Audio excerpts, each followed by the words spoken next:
Hey everyone, my name is Shruti and welcome back to another helpful training video. In today's video, we are going to cover salary calculation part. So let's move on to the topic. I'm going to share my screen.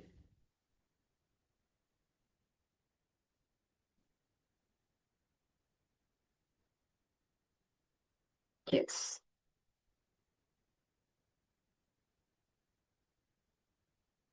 So salary calculation हमें बहुत सारे basis पे करनी पड़ती है। Annual, monthly, weekly, daily rate, उसका early rate. हमें employ के सैलरी के बेसिस पे हमें ये सारे रेट्स पे भी उसकी सैलरी पता होनी चाहिए। बिकॉज कभी एम्प्लॉय हो सकता है एक दिन के लिए एक्स्ट्रा काम करे तो हमें वन डे एक्स्ट्रा पे, ओवर टाइम कुछ पे करना पड़ सकता है, वन डे डिडक्ट करना पड़ सकता है, आर्ली रेट के बेसिस पे कोई डिडक्शन या पेमेंट करनी पड़ सकती है। तो इन दैट केस हमें उसके सारे रेट्स पता होने चाहिए और वो सारे रेट्स हमें कैलकुलेट करने आने चाहिए। सो देर इज अ एम्प्लॉय, हम एक एग्जाम्पल लेते हैं, उसकी सैलरी 70,000 है और वो फुल टाइम बेसिस पे काम करता है। जनरली फुल टाइम बेसिस का मतलब ये होता है कि employ 5 day working per week है। और फुल टाइम बेसिस के केस में उसका आर्ली जो वर्किंग आवर्स होंगे वो 8 hours per day, means 8 into 5, 40 hours per week उसका वीकली आर्ली रेट होगा। Okay, so in that case annual salary तो it's very clear 70,000, monthly divide by 12, weekly it's very simple, it's how many weeks in a year, it's 52, annual divide by 52, daily rate हम कैसे calculate करते हैं? Daily rate के cases में हमें employ के working days पता होने चाहिए। हो सकता है एम्प्लॉय 3 डेज पर वीक काम कर रहा हो सकता है एम्प्लॉय 4 डेज पर वीक काम कर रहा हो सकता है वो वन डे पर वीक काम कर रहा हो। तो हमें इस केस में एम्प्लॉय का वर्किंग डे पता होना चाहिए। if you are working for your client, if you are in service industry, तो इस इन दैट केस क्लाइंट्स आपको बताएंगे कि उसकी सैलरी कितनी है, वो कितने घंटे काम करता है, कितने दिन काम करता है। सब कुछ आपके क्लाइंट्स आपको बताएंगे, आपको उस बेसिस पे कैलकुलेट करना होगा। But generally full time basis means 5 days per week, and in case of hours it's 8 hours per day, and 8 into 5, 40 hours per week.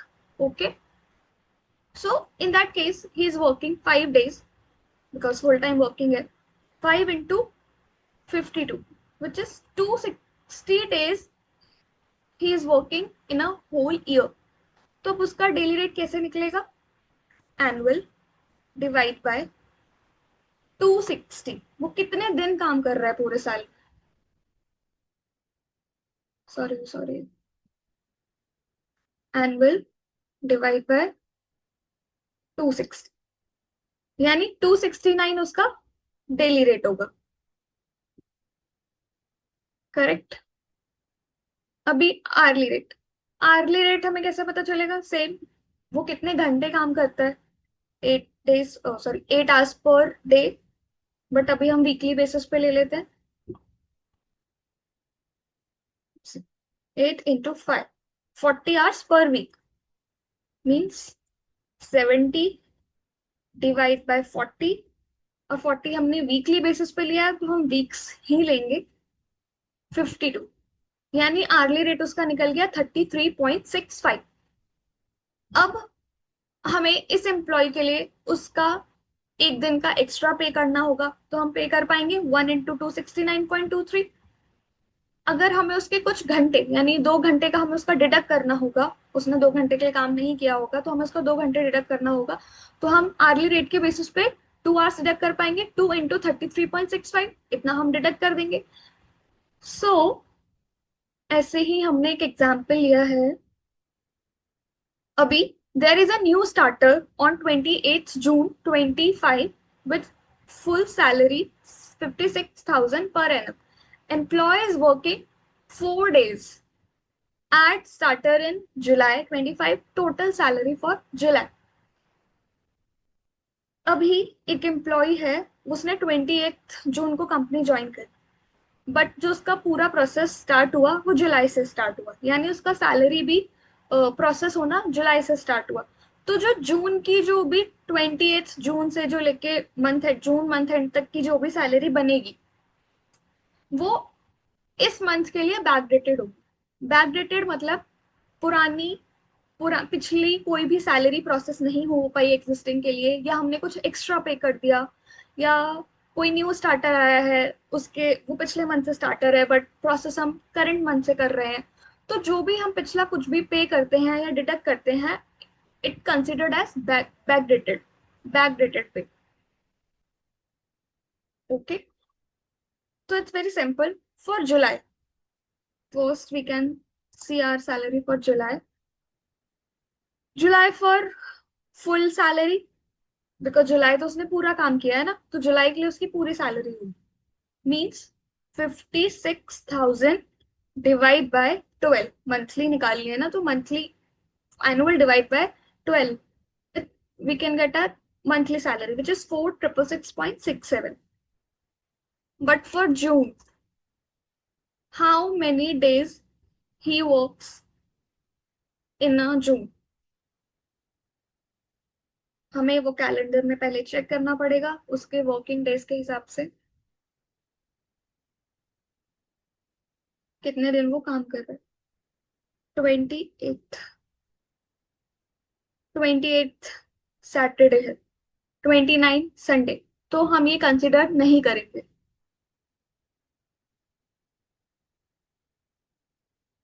30 यानी मंडे, मंडे हम कंसिडर करेंगे क्योंकि ये वीकडे है, 30 को उसने काम किया रहेगा, ये हम मानते हैं। बट लेकिन यहाँ पे क्वेश्चन ये होता है कि वो 4 डे काम कर रहा है, तो इस केसेस में अब आपको ये भी पता होना चाहिए था कि वो कौन से 4 डे काम कर रहा है। मंडे टू फ्राइडे के बीच वो कौन से 4 दिन काम करता है। हो सकता है वो ट्यूसडे टू फ्राइडे कर रहा हो सकता है वो मंडे टू थर्सडे कर रहा हो, वो कौन से 4 दिन कर रहा है वो आपको आपके क्लाइंट्स बताएंगे, या आप खुद की सैलरी कैलकुलेट कर रहे हो तो आप उस बेसिस पे करोगे कि वो कौन से 4 दिन है जो वो एम्प्लॉय काम कर रहा है। In that case we are taking just a random question और just a random number. So हम मान लेते हैं कि वो मंडे टू फ्राइडे वर्किंग है, तो हम मंडे वाला कंसिडर कर लेते हैं। हो सकता है वो ट्यूसडे से कर रहा हो, तो मंडे तो यानी जून में उसकी सैलरी बनती ही नहीं, क्योंकि 28-29 वीकेंड्स है और 30 मंडे है, और मंडे वो काम नहीं कर रहा, तो हम मंडे कैलकुलेट नहीं करते, यानी जून की सैलरी जीरो। बट अभी हम एक एग्जाम्पल लेके चल रहे हैं, तो मंडे 30th को है और हम ये कंसिडर कर रहे हैं कि वो मंडे ट्यूसडे वेंसडे थर्सडे काम कर रहा है, तो मंडे एक दिन की सैलरी उसकी बनेगी। बट अब वो एक दिन की सैलरी कैसे कैलकुलेट होगी, तो पहले हम वो देख लेते हैं।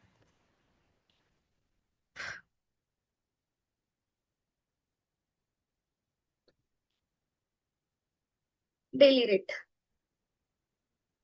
सबसे पहले तो उसने बोला full time salary it's 56,000 per annum, या तो वो ये बोलता कि 4 डेज के बेसिस पे एनुअल सैलरी 56,000 है, तो डायरेक्टली आप 56 डिवाइड बाय 12 करते। But in that case full time salary यानी फुल टाइम मीन्स 5 डेज की सैलरी एनुअल 56,000 है, तो 5 तो 5 डे की सैलरी एनुअल बेसिस 56,000 है, तो पहले तो हमें इस फुल टाइम सैलरी को ही 4 डेज के बेसिस पे लेकर आना पड़ेगा। ओके, तो यानी annual salary on 4 days basis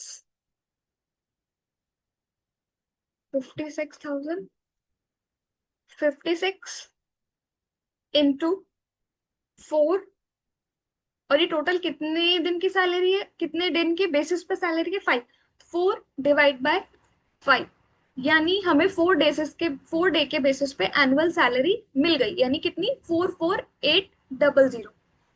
सबसे पहले तो हम जाके फिर अपनी जुलाई की सैलरी चेंज करेंगे, क्योंकि हमने 5 डेज के बेसिस की एनुअल सैलरी से ली थी, जो कि अभी ये हो जाएगी 44,800 डिवाइड बाय 12। ठीक है, जुलाई की सैलरी क्लियर। अब हम निकालेंगे 3 डेज के बेसिस पे, sorry 4 days 4 into 52, 4 into 52, 208 days उसने पूरे साल में काम किया, यानी this divide by this.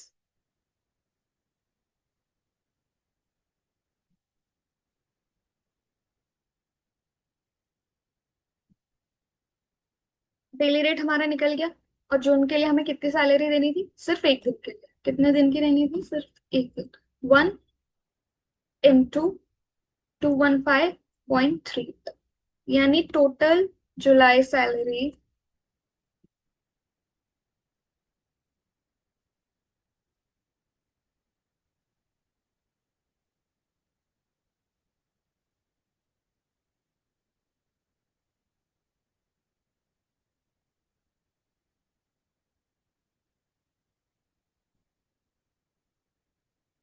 Clear?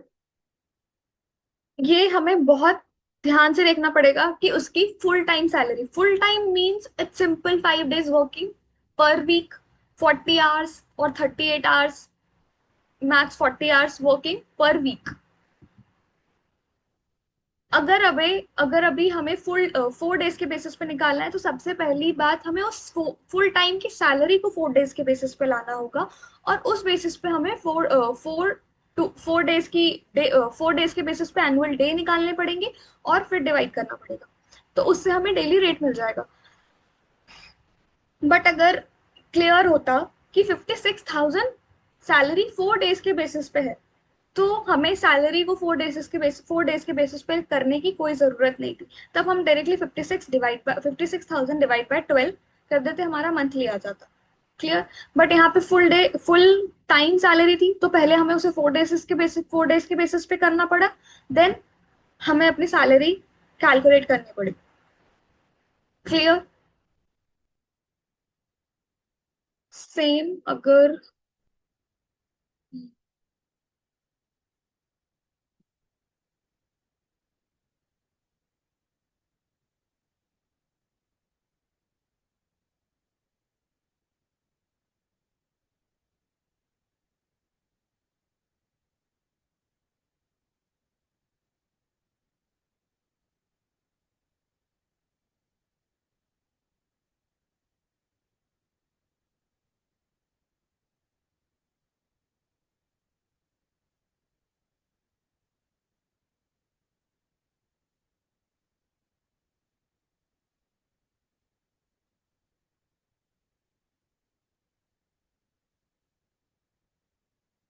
अगर कोई एम्प्लॉय कंपनी छोड़ता है 15 अगस्त को, सैलरी फॉर अगस्त क्या होगी?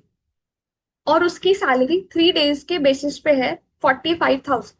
यहाँ पे कोई मेंशन नहीं है फुल टाइम सैलरी, और ना ही अगर आप प्रैक्टिकली काम कर रहे हैं, आप किसी क्लाइंट के लिए काम कर रहे हैं, वहां आपको मालूम होगा कि 45,000 सैलरी फुल टाइम है, 3 टाइम है। इवन आप क्वेरी रेज कर सकते हैं, आप पूछ सकते हैं कुछ भी कि कितने दिन की सैलरी है, क्योंकि ये सब क्लियर होना बहुत जरूरी है, तभी आप एक सही सैलरी कैलकुलेट कर पाएंगे। बट यहाँ पे हम एक रैंडम डेज और रैंडम नंबर से काम कर रहे हैं, तो I am just telling you how to calculate. तो अगर किसी एम्प्लॉय ने कंपनी को 15 अगस्त को छोड़ा, 15 अगस्त का वो लीवर है, तो उसकी सैलरी क्या होगी? सबसे पहले तो उसकी एनुअल सैलरी गिवन है और 3 डेज वो काम करता है, और 3 डेज के बेसिस पर उसकी एनुअल सैलरी गिवन है। तो हमें यहाँ कुछ भी डेज के बेसिस पे पहले चेंज करने की जरूरत नहीं है, क्योंकि 45,000 उसकी 3 डेज के बेसिस पे एनुअल सैलरी है। सिंपल। तो बस हमें यहाँ डेली रेट निकालने की जरूरत होगी। सबसे पहले डेली रेट, पहले तो how many days he works in a year? 3 into 52, 156। Clear? तो यानी 45,000 डिवाइड बाय 156।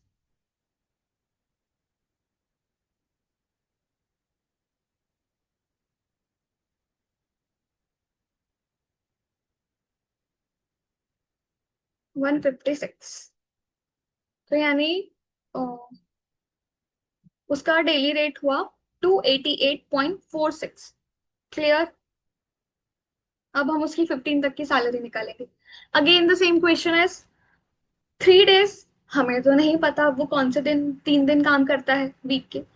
ये आप प्रैक्टिकल बेसिस पे चेक करेंगे कि एम्प्लॉय कौन से 3 दिन काम करता है, आप उस 3 दिन के बेसिस पे सैलरी लेंगे। बट हमें नहीं पता, तो हम एक जस्ट रैंडम चेक लेते हैं कि वो मंडे ट्यूसडे वेंसडे काम कर रहा है। ओके, फर्स्ट से लेके 15 तक में हमें चेक करना है, क्योंकि 15 को वो लीवर है। 1 2, सॉरी, मंडे ट्यूसडे वेनेसडे वो काम कर रहा है, तो यानी फ्राइडे को 1 है। तो हम फ्राइडे नहीं लेंगे, क्योंकि वो 3 दिन काम कर रहा है, और वो 3 दिन कौन से हैं, मंडे ट्यूसडे वेंसडे। तो फ्राइडे हम कंसिडर नहीं करेंगे, सेकेंड थर्ड वीकेंड है।